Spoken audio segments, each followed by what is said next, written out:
Welcome back to This Week in RideShare News. My name is Cecily, and here are this week's headlines. A driver lawsuit says Uber and Lyft's Proposition 22 is unconstitutional.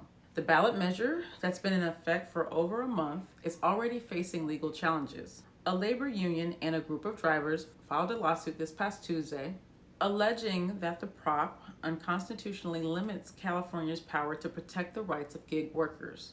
It says that under the proposition, elected officials aren't able to amend the law and allow for drivers to have safeguards like workers' compensation and the right to organize. And it's likely that the court could rule that the law is unconstitutional and repeal it. We saw the same thing happen with Prop 8. When Prop 8 passed, it prevented gay couples from marrying, and Prop 187, limiting education and healthcare rights for immigrants. I would like to warn you that the next story is about a slain rideshare driver. If you are sensitive to this type of news, please advance to the next time code about Uber Eats delivery options gone wrong. A slain rideshare driver's murder was captured on his DashCam.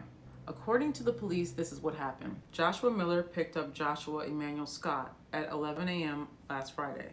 He drove for a time before his passenger ordered for him to stop the vehicle. The passenger tried to cut the driver's throat, stabbed him multiple times with a knife and multiple objects. The driver attempted to drive away, but crashed into a building. There, he continued the fight, and the passenger ordered him outside the vehicle to clean off the car.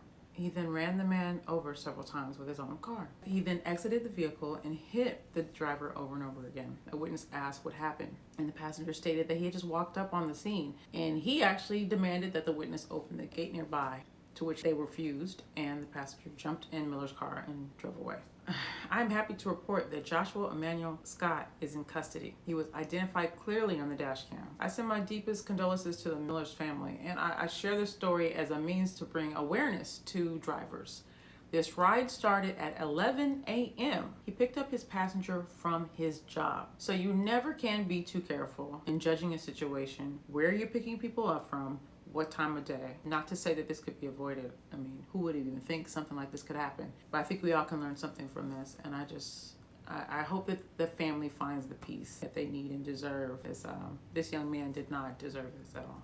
Now, it seems that Uber Eats delivery options have drivers and customers frustrated and confused. When the pandemic started, Uber Eats created a leave at the door option to protect drivers and customers alike, but kept a meet at the door option for those who wanted their orders handed to them. Turns out there's issues on both sides. The most common complaints are drivers are concerned about their safety because customers show up to the door without masks. In addition, many customers have complained that there's a glitch in the app when they've tried to switch between leave at door, meet at door. When they try to do leave at door, that it switches to meet at door.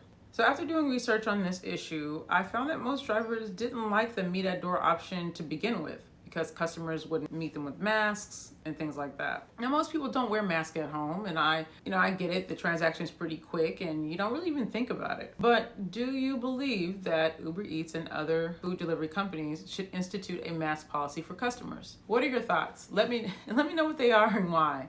If you have any suggestions on what you would like to see on this program, let me know. You can hit me on YouTube or Facebook. I just hope you guys stay safe, keep your eyes on the prize, and I hope you make a lot of money this week. Have a great weekend. See you next Saturday. Bye.